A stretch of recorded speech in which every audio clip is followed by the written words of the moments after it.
Hello students, आज हम पढ़ेंगे कार्बन एंड इट्स कंपाउंड के बारे में।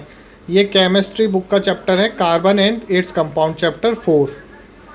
तो देखो स्टूडेंट्स, ये जो कार्बन होता है, ये कार्बन बहुत ही इम्पॉर्टेंट चीज़ है। ठीक है, ये जो केमिस्ट्री के अंदर ये कार्बन जो एलिमेंट है, ये बहुत ही इम्पॉर्टेंट होता है। तो इसके बारे में हम पढ़ेंगे। ये काफ़ी वर्सटाइल नेचर का होता है। तो जो ये केमिस्ट्री होती है, केमिस्ट्री की 3 ब्रांचेज होती हैं। एक होती है हमारी फिज़िकल केमिस्ट्री, एक होती है हमारी इनऑर्गेनिक केमिस्ट्री, और तीसरी ब्रांच होती है केमिस्ट्री की ऑर्गेनिक केमिस्ट्री। तो ये जो ऑर्गेनिक केमिस्ट्री है, ये ऑर्गेनिक जो केमिस्ट्री है, इसका जो फाउंडेशन है वो कार्बन ही है। ठीक है, इसलिए ये कार्बन बहुत ही इम्पोर्टेंट चीज़ है। तो पूरी ऑर्गेनिक केमिस्ट्री में हमें इस कार्बन के बारे में ही पढ़ना पड़ता है। तो ये कार्बन काफ़ी वर्सटाइल नेचर का होता है। इसकी हम इस चैप्टर में इसको हम पढ़ेंगे।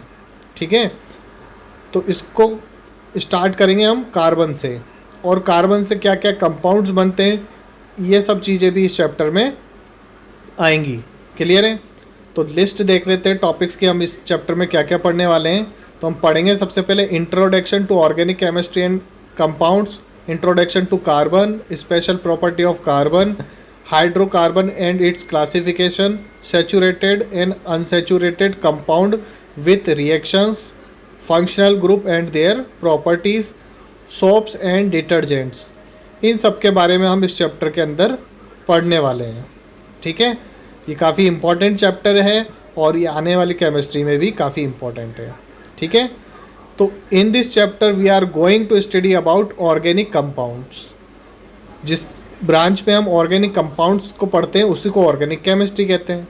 तो यहाँ जो ये ऑर्गेनिक कंपाउंड्स है, ये ऑर्गेनिक कंपाउंड्स होते क्या हैं। ठीक है, सबसे पहले हमें ये जानना पड़ेगा कि व्हाट इज़ ऑर्गेनिक कंपाउंड्स। तो देखो, ऑर्गेनिक कंपाउंड्स क्या होते हैं। Organic compounds are those compounds that are mainly made up of carbon. ऐसे कंपाउंड जो किससे बनते हैं, कार्बन से मिलके बनते हैं, उनको क्या बोलते हैं, हम ऑर्गेनिक कंपाउंड्स कहते हैं। ठीक है, जो कंपाउंड्स होते हैं वो किससे मिलके बने होते हैं, कार्बन से मिलके बने होते हैं, उन्हीं को हम क्या बोलते हैं, ऑर्गेनिक कंपाउंड्स कहते हैं। क्लियर है? कार्बन जो होता है, carbon is so versatile in nature that organic chemistry is made of branch chemistry in which we deals mainly with carbon and its compounds. Carbon जो होता है वर्सेटाइल होता है, और ऑर्गेनिक केमिस्ट्री के अंदर इसीलिए इसकी एक ब्रांच बनी हुई है, क्योंकि कार्बन का जो नेचर है कैसा है, वर्सेटाइल नेचर का होता है ये। ठीक है, वर्सेटाइल नेचर का है, काफ़ी ब्रॉड है ये, काफ़ी ऑर्गेनिक जो केमिस्ट्री है पूरी, उसमें मेनली जो फाउंडेशन है ऑर्गेनिक केमिस्ट्री की वो क्या है, कार्बन एंड इट्स कंपाउंड। ये जो यूरिया है, ये फर्स्ट ऑर्गेनिक कंपाउंड है जिसे लैब में बनाया गया, यानी ये मैन मेड ऑर्गेनिक कंपाउंड है। ठीक है, यूरिया जो है फर्स्ट ऑर्गेनिक कंपाउंड है, इससे मैन मेड है। इससे पहले जो हमें नेचर में मिलने वाले ऑर्गेनिक कंपाउंड्स थे वो क्या थे, या तो प्लांट से या एनिमल से मिला करते थे। ठीक है, इसे लैब में नहीं बनाया जा सकता था वो। ठीक है, फिर एक साइंटिस्ट हुए, उन साइंटिस्ट ने कुछ और एक्सपेरिमेंट कर रहे थे और गलती से क्या बन गया, ऑर्गेनिक कंपाउंड बन गया, यूरिया बन गया। क्लियर है? तो ये यूरिया बनने के बाद से हमें पता चला कि ये नेचर में मिलने के साथ साथ इसे मैन मेड भी किया जा सकता है। ये आपका क्वेश्चन भी पुट किया जाता है, आप याद रखना। फर्स्ट ऑर्गेनिक कंपाउंड क्या था जो मैन मेड था, वो था यूरिया। तो ये जो कार्बन होता है स्टूडेंट, देखिए ये जो कार्बन होता है, ये कार्बन क्या है, ये एक एलिमेंट है। ये जो ये ब्लैक जो दिख रहा है, ये क्या है, एक कार्बन है। ठीक है, इसे हम बोलते हैं कार्बन। ये कार्बन जो है, कार्बन क्या है, एक एलिमेंट है। तो जो भी एलिमेंट होते हैं उसे सिंबॉलिक फॉर्म में लिखा जाता है। जो भी एलिमेंट होंगे उन्हें सिंबॉलिक, तो कार्बन का जो सिंबल क्या होगा, सी हो जाएगा। तो कार्बन एक ऐसा एलिमेंट है जिसका सिंबल क्या है, सी है। सी से इसे रिप्रेजेंट किया जाएगा। और जो कार्बन होता है उसका एटॉमिक नंबर होता है 6। ये पीरियोडिक टेबल में 6th नंबर पे आता है, और इसका एटॉमिक नंबर क्या है, 6। इसका इलेक्ट्रॉनिक कॉन्फ़िगरेशन 2 और 4 है। ठीक है, क्योंकि इसमें K और L 2 शेल हैं, तो ये 2 शेल होने के कारण जो लास्ट शेल में इलेक्ट्रॉन्स होते हैं उसमें बोलते हैं हम वैलेंसी सेल, वैलेंसी इलेक्ट्रॉन्स। ठीक है, तो इसका इलेक्ट्रॉनिक कॉन्फ़िगरेशन 2-4 हो गया, इसमें 4 इलेक्ट्रॉन क्या हो गए, वैलेंस इलेक्ट्रॉन हो गए। ठीक है, तो जैसा कि इसमें जितने सेल होते हैं उसी पीरियड के अंदर वो एलिमेंट पाया जाता है। चूँकि ये Kl second element second cell में पाया जा रहा है, तो ये सेकंड पीरियड का एलिमेंट हो गया। ठीक है, सेकंड पीरियड का एलिमेंट, जो भी किसी भी एलिमेंट के जो हमारे पास सेल होते हैं, जितने सेल होंगे वो उसी पीरियड का एलिमेंट कहलाता है। और इस एलिमेंट के अंदर है ना, इस सेल के अंदर अगर हम 10 ऐड कर देते हैं तो ये इसका ग्रुप आ जाता है। तो यानी ये सेकंड पीरियड और 14th ग्रुप का एलिमेंट है। ठीक है, तो पीरियड इसका कितना है, 2 है, और ग्रुप 14 में पाया जाता है। इसकी जो वैलेंसी है, वैलेंसी कितनी है, 4। जो लास्ट सेल के अंदर इलेक्ट्रॉन्स होते हैं और उनको ऑक्ट्स पूरे कंप्लीट करने के लिए जितने इलेक्ट्रॉन की ज़रूरत होती है वो उसकी वैलेंसी। तो कार्बन की वैलेंसी क्या है, 4 है।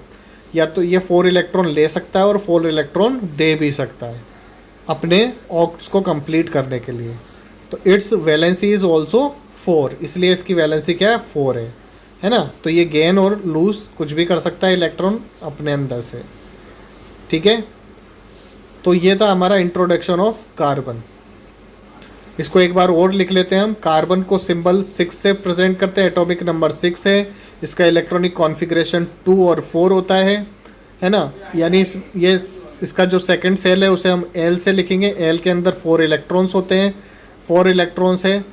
तो ये ये क्या कर सकता है, 4 इलेक्ट्रॉन लूज़ या गेन कर सकता है।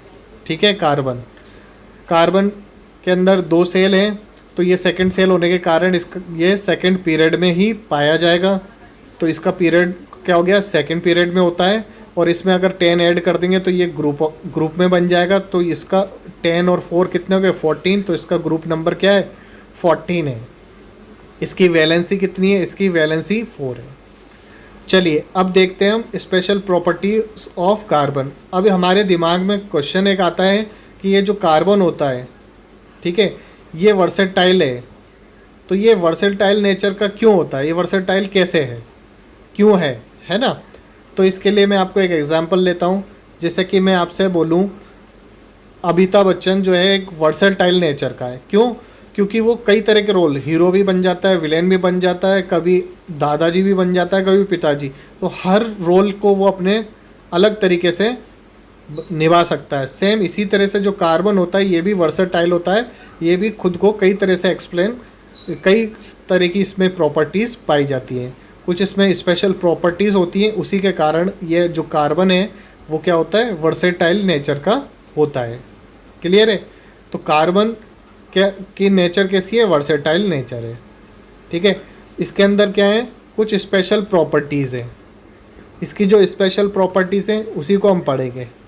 तो इसमें स्पेशल प्रॉपर्टीज़ क्या हैं, तो इसके अंदर स्पेशल प्रॉपर्टीज़ में हम सबसे पहले पढ़ते हैं कैटेनेशन। के अंदर जो स्पेशल प्रॉपर्टी है उसमें सबसे पहला आता है कैटेनेशन।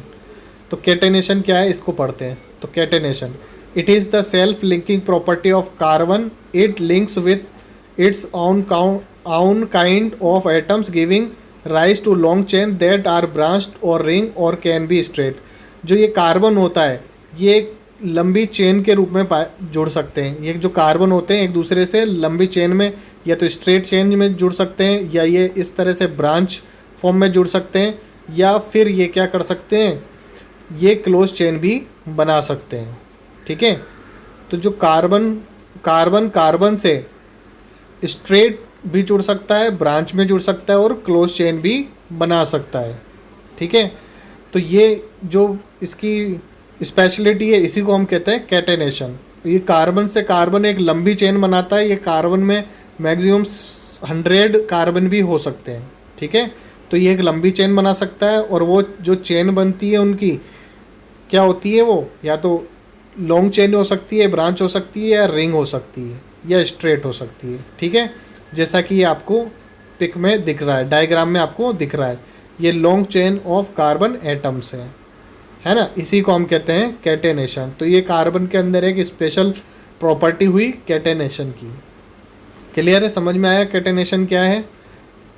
तो कैटेनेशन में कार्बन एक लंबी चेन बना सकता है, ब्रांचेस के रूप में जुड़ सकता है और एक क्लोज चेन भी बना सकता है। इसीलिए कार्बन क्या है, वर्सेटाइल नेचर का है, क्योंकि इसमें क्या है, स्पेशल प्रॉपर्टी है। तो ये अभी हमने देखी इसकी पहली स्पेशल प्रॉपर्टी कैटेनेशन। चलिए अब दूसरी देखते हैं इसकी प्रॉपर्टी, स्पेशल प्रॉपर्टी है टेट्रा वैलेंसी। टेट्रा जो वर्ड होता है इसका मतलब होता है 4 और वैलेंसी आप जानते हैं, तो इसकी 4 वैलेंसी होती है कहने का मतलब। तो इसका एटॉमिक नंबर 6 है, यानी कार्बन के अंदर 2 और 4 इलेक्ट्रॉन, इलेक्ट्रॉनिक कॉन्फ़िगरेशन हो गया। जो इसका लास्ट शेल है इसके अंदर 4 इलेक्ट्रॉन है, 4 इलेक्ट्रॉन होने के कारण इसकी टेट्रा वैलेंसी शो करता है। ठीक है, जो कार्बन होता है वो टेट्रा वैलेंसी शो करता है। ये अपने ऑक्स को कंप्लीट करने के लिए या तो इलेक्ट्रॉन गेन करता है या लूज़ करता है या शेयर भी कर सकता है। ठीक है, कार्बन स्टेबल होने के लिए इलेक्ट्रॉन को शेयरिंग भी कर सकता है 4 इलेक्ट्रॉन्स की। फॉर एग्जाम्पल हम समझ लेते हैं ये लूज गेन या शेयरिंग करता है। चलिए एग्जाम्पल से समझ लेते हैं इसे। ये कोई कार्बन है ना, ये कार्बन है तो यहाँ लिख देते हैं हम C। ये कार्बन है और ये इसकी 4 वैलेंसीज़ है। तो ये 4 वैलेंसीज़ है, यानी इससे कोई भी 4 चीज़ें आके जुड़ सकती हैं। तो हम इसे अभी XX बोल देते हैं। तो इससे 4 XS जुड़ सकते हैं, तो ये क्या बन जाएगा, CX4 बन जाएगा। क्लियर है। तो ये जो CX4 बना, इस X की जगह हम H भी ले सकते हैं, तो ये क्या बन जाएगा, CH4 बन जाएगा। या Cl जोड़ देंगे तो CCl4 बन जाएगा, है ना। इस तरह से कार्बन के साथ कोई भी 4 एलिमेंट्स जुड़ सकते हैं। क्लियर है। इसी को हम बोलते हैं टेट्रा वैलेंसी। तो ये भी इसका एक क्या है, स्पेशल प्रॉपर्टी हुई कार्बन की। अब थर्ड देखते हैं हम, मल्टीपल बॉन्डिंग। जो कार्बन होता है वो मल्टीपल बॉन्ड बनाता है, यानी कार्बन सिंगल बॉन्ड से, डबल बॉन्ड से, सिंगल बॉन्ड से या ट्रिपल बॉन्ड से जुड़ सकता है दूसरे कार्बन से, है ना। कार्बन कार्बन से या तो सिंगल बॉन्ड, डबल बॉन्ड या ट्रिपल बॉन्ड से जुड़ सकता है। ऐसा नहीं कार्बन से ही अदर एलिमेंट से भी जुड़ सकता है, जैसे नाइट्रोजन से जुड़ सकता है या ऑक्सीजन से। ऑक्सीजन डबल बॉन्ड से जुड़ रहा है तो ऑक्सीजन से जुड़ सकता है, ट्रिपल बॉन्ड में नाइट्रोजन से जुड़ सकता है। ठीक है, तो ये मल्टीपल बॉन्डिंग की स्पेशलिटी रखता है। तो हमने 3 चीज़ें पढ़ी स्पेशल प्रॉपर्टी। एक तो पढ़ा हमने कैटेनेशन, दूसरा हमने देखा टेट्रा वैलेंसीज और तीसरा हमने देखा मल्टीपल बॉन्डिंग। ये 3 स्पेशल प्रॉपर्टीज़ रखने के कारण कार्बन जो होता है वर्सेटाइल होता है ना। ये वर्सेटाइल नेचर का होता है। क्लियर है, समझ में आया। तो ये 3 स्पेशल प्रॉपर्टीज़ थी इसकी, इसलिए इसे हम कहते हैं versatile. Due to this special properties carbon is versatile in nature. It forms so many compounds that we have created a special branch to study it. ठीक है, इस ब्रांच को हम क्या कहते हैं, ऑर्गेनिक केमिस्ट्री कहते हैं, है ना। The first organic compound that was man made. जो फर्स्ट ऑर्गेनिक कंपाउंड मैंने बताया था वो क्या था, यूरिया था। इस यूरिया के बारे में जिन्होंने बताया था उनका नाम था फ्रेडरिच वोलर। इन फ्रेडरिच वोलर ने सबसे पहले लैब में यूरिया बनाया, फर्स्ट ऑर्गेनिक कंपाउंड बनाया। The common organic compound is hydrocarbon. जो कॉमन ऑर्गेनिक कंपाउंड है वो क्या है, हाइड्रोकार्बन्स, यानी ये कार्बन और हाइड्रोजन इसमें होंगे। तो कार्बन और हाइड्रोजन से जो एलिमेंट बनेंगे उसे कार्बन हाइड्रोकार्बन कहते हैं। इसमें कुछ अदर एलिमेंट्स भी हो सकते हैं, ऑक्सीजन भी हो सकता है ना, या कुछ अदर एलिमेंट्स भी इसमें जुड़ सकते हैं। पर बेसिकली जो कार्बन और हाइड्रोजन से मिलकर बनते हैं उन्हें हम कहते हैं हाइड्रोकार्बन। कार्बन हाइड्रोजन के अलावा और भी चीज़ें इसमें ऐड हो सकती हैं। ठीक है, जैसे ये कार्बन है तो इससे 4 हाइड्रोजन जुड़ सकते हैं। 4 हाइड्रोजन जुड़ जाएंगे तो ये इस तरह से CH4 बनेगा। CH4 को हम बोलते हैं मीथेन। मीथेन जो होती है बायोगैस, मार्स गैस के नाम से भी जानी जाती है। ठीक है, तो ये जो मीथेन है ये इम्पोर्टेंट हाइड्रोकार्बन है ना। चलिए अब इसमें और देखते हैं इसके बारे में। अभी आपको समझ में आया जितना। अब नेक्स्ट इसमें कंसेप्ट है हाइड्रोकार्बन्स। हाइड्रोकार्बन्स क्या होता है, कार्बन और हाइड्रोजन का जोड़ना।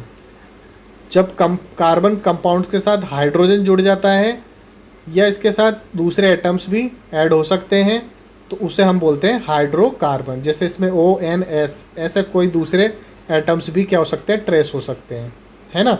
इन्हें कहते हैं हम हाइड्रोकार्बन। तो ये कार्बन है और इसकी 4 वैलेंसी है, तो 4 इसमें Cl भी ऐड हो सकते हैं, इसके साथ बॉन्ड बना सकते हैं। तो ये बन जाएगा CCl, कार्बन टेट्रा क्लोराइड। इसे क्या बोलेंगे हम, कार्बन टेट्रा क्लोराइड, क्योंकि 4 जुड़ रहे हैं तो उसे हम बोलते हैं टेट्रा, है ना। अगर इसको Cl को रिप्लेस H से कर देंगे तो क्या बन जाएगा, CH4, जो कि क्या होता है, मीथेन। अभी मैंने आपको बताया था मीथेन होता है जब कार्बन के साथ 4 हाइड्रोजन ऐड हो जाते हैं। तो हाइड्रोकार्बन के बारे में पढ़ते हैं अब हम डिटेल में पढ़ते हैं, ठीक है। तो हाइड्रोकार्बन्स, जो हाइड्रोकार्बन से are compounds of carbon containing hydrogen, ऐसे जो कंटेन करेंगे हाइड्रोजन को। तो हाइड्रोकार्बन्स 2 तरह के होंगे, एक तो होगा सैचुरेटेड, दूसरा होगा अनसैचुरेटेड। एल्केन्स, इसमें है एल्केन्स, इसे हम कहेंगे सैचुरेटेड, और जो एल्कीन्स और एल्काइंस होंगे, तो ये एल्कीन्स और एल्काइंस क्या होंगे, अनसैचुरेटेड हाइड्रोकार्बन होंगे। तो एल्केन हमारा क्या है, सैचुरेटेड हाइड्रोकार्बन, यानी जब कार्बन और कार्बन के बीच में सिंगल बॉन्ड से जुड़ते हैं तो उसको हम बोलते हैं एल्केन्स, ठीक है।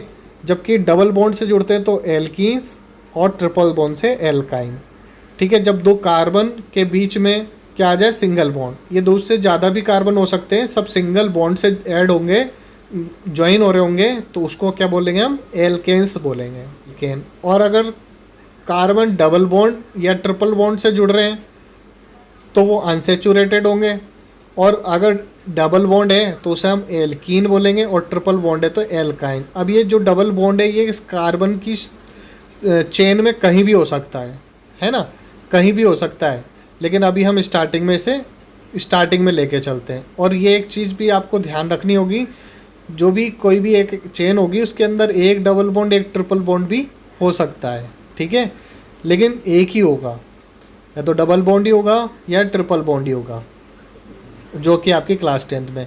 ऐसा कभी भी नहीं होगा कि ये जो कार्बन होंगे इसके अंदर बहुत सारे डबल बॉन्ड से वो जुड़ रहा होगा, ऐसा कभी भी पॉसिबल नहीं होगा, या कई सारे ट्रिपल बॉन्ड से वो जुड़ रहा हो, ऐसा कभी भी पॉसिबल नहीं होगा, ठीक है। तो ये नहीं हो सकता है, और एक ही जगह इसमें कहीं ना कहीं या तो डबल बॉन्ड लग जाएगा या ट्रिपल बॉन्ड लग जाएगा, या डबल बॉन्ड ट्रिपल बॉन्ड दोनों भी एक साथ आ सकते हैं, ठीक है। तो जो अब हम देखते हैं एल्कीन के बारे में। एल्कीन क्या होता है, जब कार्बन और कार्बन के बीच में क्या हो जाता है, एक डबल बॉन्ड आ जाता है, उसे क्या बोलते हैं हम, एल्कीन्स बोलते हैं, है ना। और जब कार्बन कार्बन के बीच में एक ट्रिपल बॉन्ड आ जाता है तो उसे एल्काइंस कहा जाता है।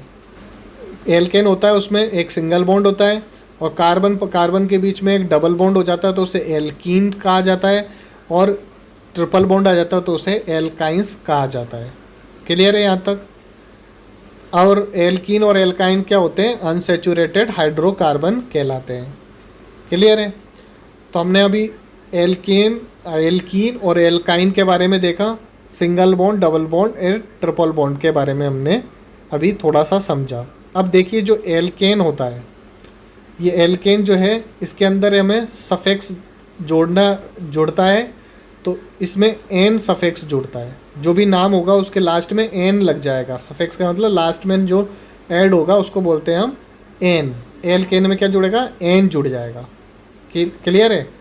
तो कार्बन कार्बन के बीच में सिंगल बॉन्ड होगा और इसमें सफिक्स क्या जुड़ेगा, एन। जबकि एल्कीन्स में एक डबल बॉन्ड होगा और इसमें सफिक्स क्या जुड़ेगा, ईन। ठीक है। जैसे 2 कार्बन है तो एथीन बोल देंगे, इसको इथाइन बोल देंगे। ठीक है। ट्रिपल बॉन्ड हो जाएगा तो इसके अंदर सफिक्स जुड़ जाएगा आइन। ठीक है। तो 2 कार्बन है तो एथ और इसमें आइन जुड़ गया तो एथाइन, हेक्स, हेक्साइन। ठीक है। इस तरह से ये नाम हो जाएंगे। एल्केन का फॉर्मूला क्या होता है, CnH2n+2। जबकि एल्कीन का जनरल फार्मूला क्या है, CnH2n। और एल्काइंस का फार्मूला क्या है, CnH2n-2। ठीक है। ये आपके जनरल फार्मूले भी आपको याद रखने एग्जाम में पूछे जा सकते हैं। अब यहाँ पर N क्या है, ठीक है। N क्या है, नंबर ऑफ कार्बन एटम्स। जो कार्बन एटम्स होंगे इन चेन, जो कार्बन की चेन दी होगी उसके अंदर नंबर ऑफ कार्बन्स कितने हैं उसी को हम क्या बोलते हैं, एन बोलते हैं।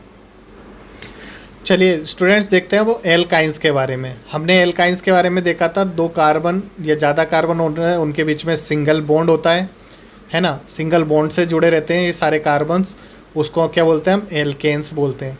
एल्केन्स में दूसरी बात हमने जो देखी थी कि इसमें सफेक्स क्या जुड़ता है, एन सफेक्स जुड़ता है। फिर नेक्स्ट बात हमने देखी, एल्काइन का जो जनरल फार्मूला होता है वो क्या होता है, CnH2n+2 होता है। अब यहाँ पर जो n होता है, n क्या है, number of carbon atoms in a chain के अंदर जो नंबर ऑफ कार्बन एटम होते हैं उसको n बोलते हैं। अब इस n के लिए हम जो नंबर ऑफ कार्बन होंगे उनके लिए हम वर्ड रूट का यूज़ करेंगे। वर्ड रूट का मीन्स हो गया इनके नंबर के बेसिस पे इनके नाम रखेंगे। जैसे हम मैथ्स में देखते हैं पेंटागन, पेंटा का मतलब हो गया 5। इस तरह से हम कार्बन नंबर जो होंगे उनके नाम की, उनके नंबर्स के हिसाब से कार्बन का नाम रख देंगे, उसे हम बोलेंगे वर्ड रूट। और उस वर्ड रूट के बाद हम इस एल्केन का सफिक्स उसमें ऐड कर देंगे, ठीक है। जैसे n = 1 है, अगर एक कार्बन है तो उसको हम मेथ बोलेंगे, है ना। 2 कार्बन है तो उसको हम एथ बोलेंगे।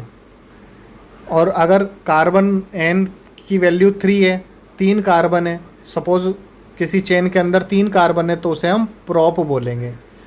और 4 कार्बन है तो उसे ब्यूट, 5 है तो उसे पेंट, 6 है तो हेक्स, 7 है तो हेप्ट, 8 है तो उसे ऑक्ट, और 9 है तो उसे नॉन, और 10 है तो उसे डेका कहा जाएगा, ठीक है। इससे ज़्यादा भी होते हैं बट आपके एग्ज़ाम में 10 से ज़्यादा की चेन नहीं आएगी, ठीक है। तो आपको ये 10 याद रखने हैं। n = 1 होता है तो उसको कहते हैं मेथ, ठीक है। और एल्केन का सफिक्स इसमें जुड़ जाएगा बाद में। ऐसे n = 4 को ब्यूट, n = 5 को पेंट, 6 को 6 हेक्स, 7 को हेप्ट, 8 को ऑक्ट कहा जाता है, n = 9 को नॉन, और n = 10 को डेका कहा जाता है। ये आपको नाम याद रखने पड़ेंगे, इनके वर्ड रूट नेम है ये, ठीक है। ये वर्ड रूट्स को आपको याद रखना है, ठीक है। तो जो भी नाम होगा एक कार्बन वाला है उसे हम क्या बोलेंगे, एक कार्बन वाले को हम बोलते हैं मैथ, ठीक है। इस मैथ के अंदर फिर सफिक्स जोड़ देंगे n = 1 का वर्ड रूट क्या है, मैथ। मैथ में क्या जोड़ेंगे हम, सफिक्स n। तो मैथ में n जैसे ही जोड़ा तो क्या बन गया, मैथेन बन गया, ठीक है। मैथेन काफ़ी इंपॉर्टेंट होता है, इसे बायोगैस, स्मार्ट गैस भी कहा जाता है, ठीक है। अब इसका फॉर्मूला भी लिख देते हैं, अब कैसे बनेगा। मैथ का मतलब एक कार्बन है, एन का मतलब सिंगल बॉन्ड, यानी इस कार्बन की टेट्रावेलेंसी है तो 4 सिंगल बॉन्ड आ जाएंगे इसके अंदर, है ना। तो इस जो कार्बन होगा उसके क्या होंगे, इसके चारों तरफ एक एक सिंगल बॉन्ड बन जाएंगे, चारों तरफ एक एक सिंगल बॉन्ड बन जाएगा। और इस सिंगल बॉन्ड से हम हाइड्रोजन को ऐड कर देंगे, क्योंकि हाइड्रोजन की वैलेंसी क्या होती है, 1 ही होती है। तो हाइड्रोजन में 1, चारों तरफ हमने 1 1 1 ऐड कर दिया, ठीक है। अब इसे जोड़ के लिखें तो हम क्या लिख सकते हैं, CH4, ठीक है। इन सबको जोड़ के लिखेंगे तो हम क्या बन जाएगा, CH4 बन जाएगा। इसे हम बोलते हैं मेथेन। क्लियर है। चलिए और बना के देखते हैं इसी तरह से। अगर n की वैल्यू 2 ही, n की वैल्यू 2 है तो 2 को बोलते हैं एथ, और एथ में सफिक्स जोड़ेंगे n, तो इथाइन बन जाएगा, ये इथेन बन जाएगा, सॉरी ये क्या बन गया, इथेन। अब इसका फॉर्मूला भी बना लेते हैं। एथ का मतलब 2 कार्बन, n का मतलब सिंगल बॉन्ड, ठीक है। तो इन दोनों के बीच में क्या आ गया, एक सिंगल बॉन्ड। सिंगल बॉन्ड आने के बाद ये जो कार्बन है, ये सिंगल बॉन्ड तो आ गया, इसकी वैलेंसी 4 होती है तो इसमें 3 सिंगल बॉन्ड और आएंगे। ये 3 इलेक्ट्रॉन, 4 इलेक्ट्रॉन है, एक ने तो एक कार्बन के साथ शेयरिंग कर लिया और बाकी ये 3 बचे। तो ये 3 सिंगल बॉन्ड इस कार्बन के साथ हमें लगाने पड़ेंगे। तो हम इसके साथ 3 सिंगल बॉन्ड लगाएंगे और उनसे हाइड्रोजन जोड़ देंगे। तो ये हमने सिंगल बॉन्ड लगाया और हाइड्रोजन इसमें ऐड कर दी। अब इसी तरह से ये जो कार्बन है दूसरा वाला, इसने भी एक तो शेयरिंग कर ली एक बॉन्ड की, और इसके भी बचे 3, तो इसमें भी हम 3 हाइड्रोजन जोड़ देंगे। तो हम इसका फॉर्म इसी तरह से, ये 4 वैलेंसी होती हैं इसकी भी, एक तो शेयरिंग हो गई ये वाली। अब इसके बाद बचे कितने, 3, तो इस कार्बन से भी 3 सिंगल बॉन्ड लगाए जाएंगे और उनसे हाइड्रोजन हम जोड़ देंगे। तो ये हमारा फॉर्मूला बन गया एथेन का। तो ये एथेन में क्या हो गया, C2 और H6 बन गया। ठीक है, ये हमारा फॉर्मूला C2H6 बन गया। क्लियर है, समझ में आया एथेन बनाना। चलिए अब N=7 बना के देखते हैं हम। 7 को कहते हैं हेप्ट, N जोड़ देंगे तो हेप्टेन। हेप्टेन बनाना है हमें, यानी हमें 7 कार्बन लेने हैं, तो 7 कार्बन लिख दिए हमने, 6 और ये 7 कार्बन है। N का मतलब सिंगल बॉन्ड लगा दिया इसमें। अब सबकी वैलेंसी इसको कंप्लीट करेंगे। इसकी एक हो गई कंप्लीट, तो 3 बचे, तो 3 इसमें हाइड्रोजन हम जोड़ेंगे। तो हम डायरेक्ट इसके साथ में C के साथ H3 लिख देते हैं। ठीक है, इस तरह के फॉर्मूले भी लिख सकते हो, डायरेक्ट H3 भी लिख सकते हैं आप। ठीक है, अब इस कार्बन में 2 कंप्लीट हो गए, अब 2 ही बचे, तो इसकी वैलेंसी 2 बची, तो 2 इसमें हाइड्रोजन जुड़ जाएंगी। तो ये H2 लिख दिया हमने। इस वाले में भी 2 ही हाइड्रोजन ऐड होंगे, इसी तरह से इसमें भी 2 हाइड्रोजन और इधर भी हाइड्रोजन, और इधर 3 होंगे, क्योंकि ये एक ही बॉन्ड बन रहा है, 3 बाकी हैं, तो H3। तो ये हमारा फॉर्मूला हो गया हेप्टेन का। तो कार्बन कितने इसमें हमने लिखा 7, तो 7 लिख दिया। अब हाइड्रोजन जोड़े 3 और 2 5 6 7 8 9 10 11 12 13 14 15 एंड 16। तो ये C7H16 हमारा क्या बन गया, हेप्टेन का फॉर्मूला बन गया।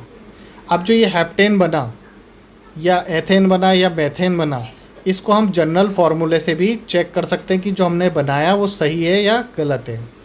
ठीक है, तो ये जो वैल्यू है और फार्मूले में पुट करेंगे तो भी हमें वही आना चाहिए। जैसे 7 रखते हैं इनकी वैल्यू इस फार्मूले में, तो 7 2 14, 14 + 2 हो जाएगा, हाइड्रोजन 14 + 2 हो गया, तो ये C7H16 बना। और जो हमने बनाया था वो भी C7H16 है, तो जनरल फार्मूले से भी वही बना जो हमारा इससे। तो ये हमने क्रॉस चेक कर लिया, यानी हमारा ये फार्मूला बिल्कुल सही है, और हमने जो बनाया ये भी बिल्कुल स्ट्रक्चर सही है। समझ में आया एल्केन। अब देखते हैं हम एल्कीन के बारे में। एल्कीन में हमने पढ़ा था कार्बन कार्बन के बीच में एक डबल बॉन्ड होता है। इसके बाद हमने देखा था इसमें सफिक्स ईन जोड़ता है, और इसका जनरल फार्मूला क्या होता है, CnH2n होता है। अब n = 1 क्या होती है, मैथ में सफिक्स जुड़ता है ईन, तो ये क्या बन गई, मैथीन। अब ये जो एक कार्बन है, अब एक कार्बन के साथ डबल बॉन्ड लगाएंगे अब हम, तो ये डबल बॉन्ड से हाइड्रोजन ऐड नहीं हो सकता है। ठीक है, ये हमने जो 4 हाइड्रोजन थे, ये कार्बन से डबल बॉन्ड नहीं बनाता है, क्योंकि हाइड्रोजन की वैलेंसी होती है 2, है ना, तो इसमें 1 होती है। हाइड्रोजन का क्या होता है, एटॉमिक नंबर 1 होता है, और इसके जो डुप्लेट होती है, जो डुप्लेट कंप्लीट करने के लिए सिर्फ एक ही बॉन्ड की ज़रूरत होती है, तो कार्बन और हाइड्रोजन के बीच में कभी भी डबल बॉन्ड नहीं आ सकता। इसमें सिर्फ और सिर्फ क्या आएगा, सिंगल बॉन्ड, यानी जो मीथीन बनी हमने ये नहीं बनेगी, मीथीन नहीं बनेगी। अब N = 2 लिखते हैं, तो इसको ईन जोड़ेंगे तो एथीन बन गया ये। ठीक है, एथीन का फॉर्मूला बना के देखते हैं अब हम। तो एथीन का मतलब 2 कार्बन, एथ का मतलब 2 कार्बन, तो ये एथ की जगह हम क्या लिख देंगे, 2 कार्बन। ईन का मतलब क्या हो जाएगा, डबल बॉन्ड, तो एक हमने लगा दिया डबल बॉन्ड। अब इसकी वैलेंसी कंप्लीट, इस देखो ये कार्बन है, इसकी 2 वैलेंसी कंप्लीट हो रही है, बचे 2, तो इससे 2 हाइड्रोजन ऐड हो जाएंगी, है ना, इस कार्बन से। और दूसरा कार्बन, इसकी भी 2 वैलेंसी कंप्लीट हो रही है, बची 2, तो इधर भी हमारी 2 हाइड्रोजन ऐड हो जाएगी। तो ये हमारा बन गया C2H4। ठीक है, तो ये हमारी बनी एथीन। मैथीन तो बन नहीं सकती है, ए बनी एथीन, 2 कार्बन से बनी एथीन। चलिए अब N = 5 लेते हैं। 5 का मतलब होता है पेंट, और इसमें ईन जुड़ जाएगा तो पेंटीन बन गया। पेंटीन का फॉर्मूला लिखते हैं। पेंट का मतलब 5 कार्बन होता है, 5 कार्बन लगा दिए। ईन का मतलब एक डबल बॉन्ड, तो एक हम लगा देंगे इसके बीच में डबल बॉन्ड, और बाकी सब में लगाएंगे सिंगल बॉन्ड। ठीक है, ये बाकी सारे कार्बन सिंगल बॉन्ड से जुड़ेंगे, और एक ही आएगा इसमें डबल बॉन्ड। ये शुरू में या लास्ट में जोड़ना, बीच में भी जुड़ सकता है, बट ये क्यों नहीं जोड़ रहे अभी, ये हम आगे देखेंगे। अभी हम शुरू में या लास्ट में ही इस डबल बॉन्ड को जोड़ेंगे। क्लियर है। अब इसके बाद इसकी वैलेंसी को कंप्लीट कर लेते हैं। तो कार्बन में 2 तो ये कंप्लीट हो गए, बचे 2 लिख दिया हमने, या 2 इधर हैं और 1 ये है, 3 कंप्लीट है, बचा 1, तो H लिख दिया हमने। ठीक है, इस कार्बन में 2 H2, इसमें भी 2 H2 जोड़ देंगे, और इधर H3 जोड़ देंगे। तो हमारे पास फॉर्मूला क्या बना, C5 H कितने 2 3 4 5 6 7 8 9 10, तो ये 2 है ना, ये जो हाइड्रोजन है कितने 10 है, तो C5H10 इसका फार्मूला बना। अब ये सही है या नहीं है ये देखते हैं। तो इसके जनरल फार्मूले में हम वैल्यू पुट करेंगे N की 5, अगर ये C5H10 आ गया तो हमारा पेंटीन फार्मूला सही। चलिए अब देखते हैं हम एल्काइंस के बारे में। एल्काइंस में क्या होता है, कार्बन कार्बन के बीच एक ट्रिपल बॉन्ड होता है और इसमें आइन सफिक्स जुड़ता है और इसका जनरल फार्मूला CnH2n-2 होता है। अब मिथाइन लिखेंगे अगर हम तो ये नहीं बनेगा, क्यों? क्योंकि जो अभी मैंने आपको समझाया था, कार्बन और हाइड्रोजन के बीच में ट्रिपल बॉन्ड नहीं आ सकता है कभी भी। कार्बन और हाइड्रोजन के बीच में ट्रिपल बॉन्ड नहीं आ सकता है क्योंकि वो सिंगल बॉन्ड से ही जुड़ सकता है। अभी हमने देखा तो ना डबल बॉन्ड आएगा ना ट्रिपल बॉन्ड आएगा, तो मिथाइन नहीं बनेगा। अब लेंगे हम n बराबर 2, n बराबर 2, n का बराबर 2 का मतलब एथ आइन, तो एथाइन बन गया ये। तो अब इसका फॉर्मूला स्ट्रक्चर बनाते हैं, इसका स्ट्रक्चर बनाएंगे एथाइन का। तो एथाइन, एथ का मतलब है 2 कार्बन और उनके बीच में क्या है ट्रिपल बॉन्ड, तो ट्रिपल बॉन्ड लगा दिया। ये कार्बन की 3 वैलेंसी कंप्लीट है, एक इधर लगेगी, इसमें भी एक H लगेगा, तो इसका फॉर्मूला C2H2 बन गया। ये हमारा हो गया एथाइन। इसका स्ट्रक्चर समझ में आया। अब n = 4 लेते हैं, तो 4 का मतलब होता है ब्यूट, इसमें भी आइन जोड़ेंगे तो ब्यूटाइन बनेगा। अब इसका स्ट्रक्चर बनाया तो 4 कार्बन लिखे, 2 के बीच में एक ट्रिपल बॉन्ड लगाया और बाकी को सिंगल सिंगल बॉन्ड से ज्वाइन करा। ये जो ट्रिपल बॉन्ड होता है इसे शुरू में या लास्ट में ही लगाएंगे, बीच में अभी नहीं लगाएंगे। क्यों नहीं लगाएंगे इसे हम आगे वीडियो में देखेंगे। तो हमने अभी ट्रिपल बॉन्ड लगा दिया और इसकी वैलेंसी को बना दिया, 3 हो गई तो ये 1 बन जाएगा। ये इसकी कंप्लीट ही है, 3 और 1 4 कंप्लीट है। तो इधर हाइड्रोजन हमें लगाने की ज़रूरत नहीं है, यहाँ पर 2 हाइड्रोजन लगेंगे क्योंकि 2 कंप्लीट हो रही है वैलेंसी, और इधर हम 3 हाइड्रोजन जोड़ देंगे।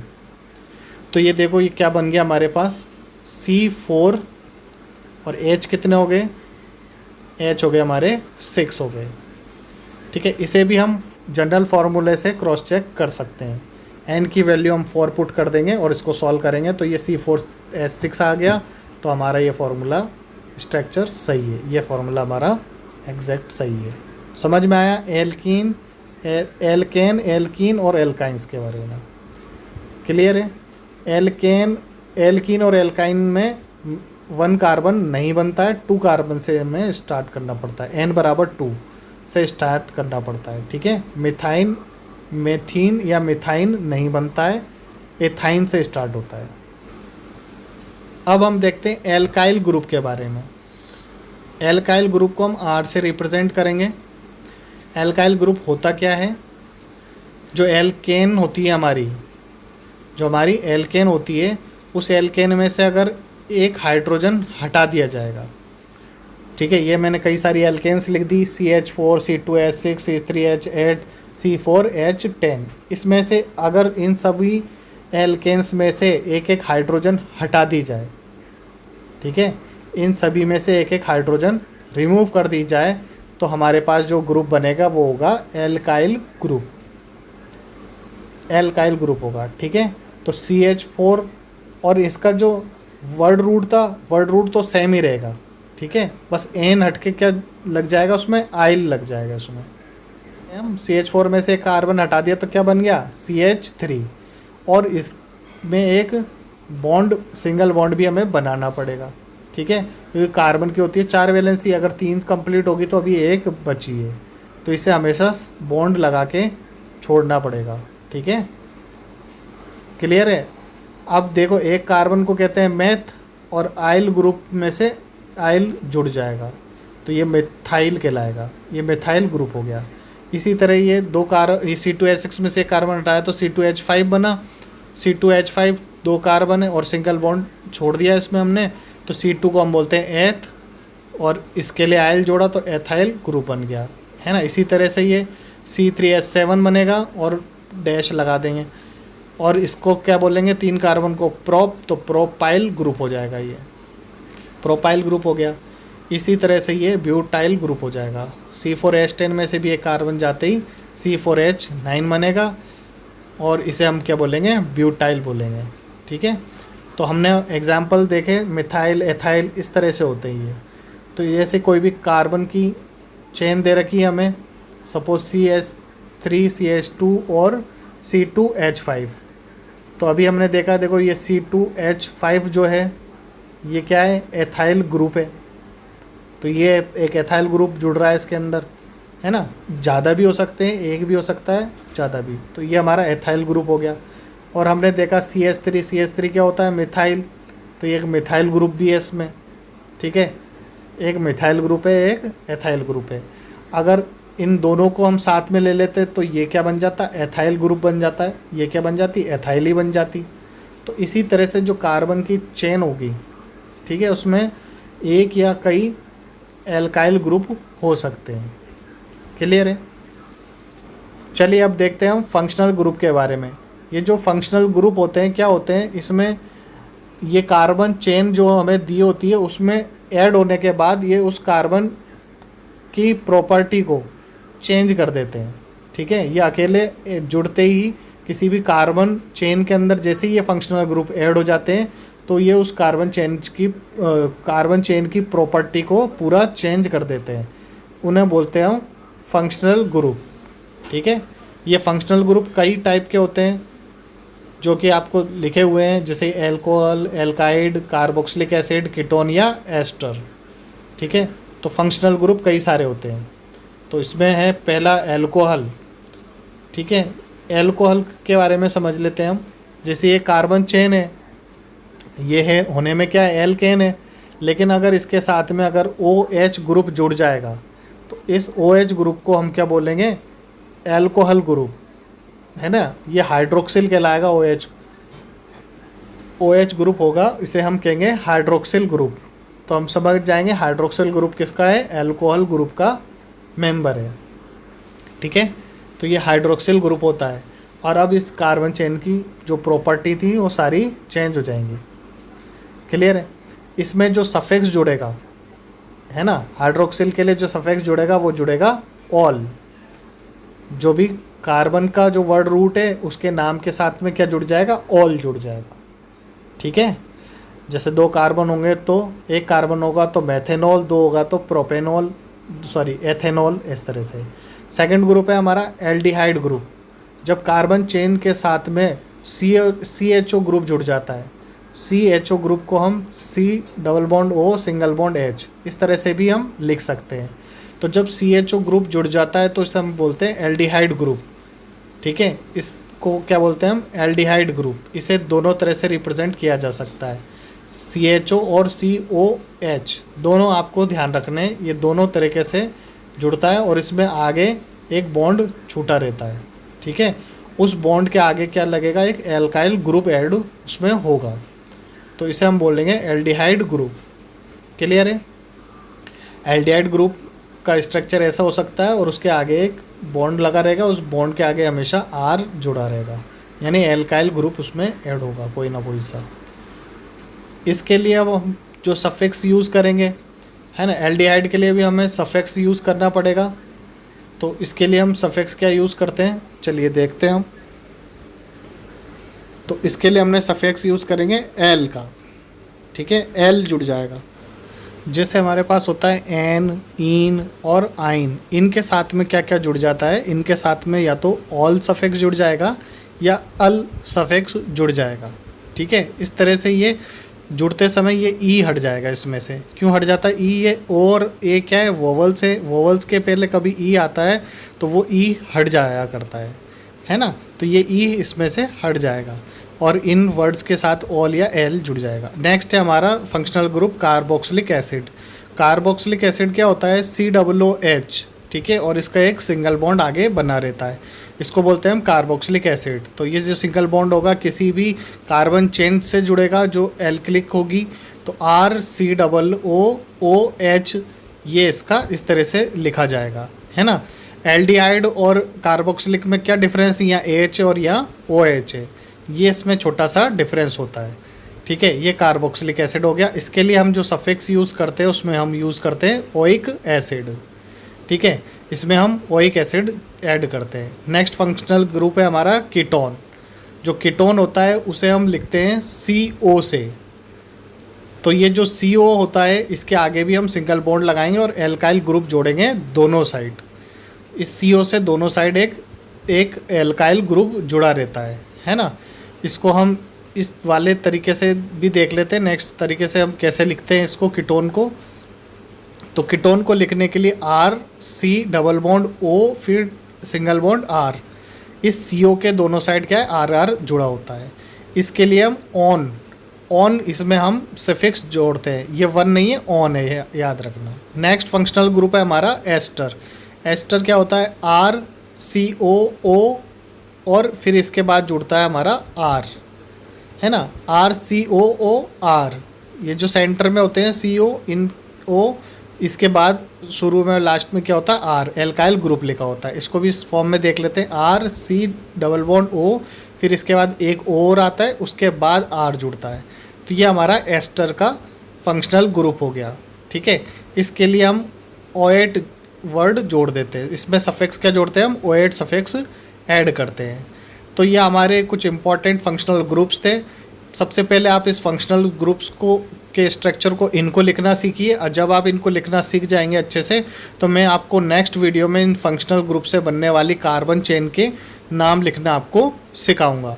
अभी आप इसको लिखना, सबसे पहले फंक्शनल ग्रुप को लिखना सीखिए। एल्कोहल को कैसे लिखते हैं, एल्डिहाइड को, कार्बोक्सिलिक एसिड, कीटोन और एस्टर को कैसे लिखा जाता है। ठीक है, थैंक यू।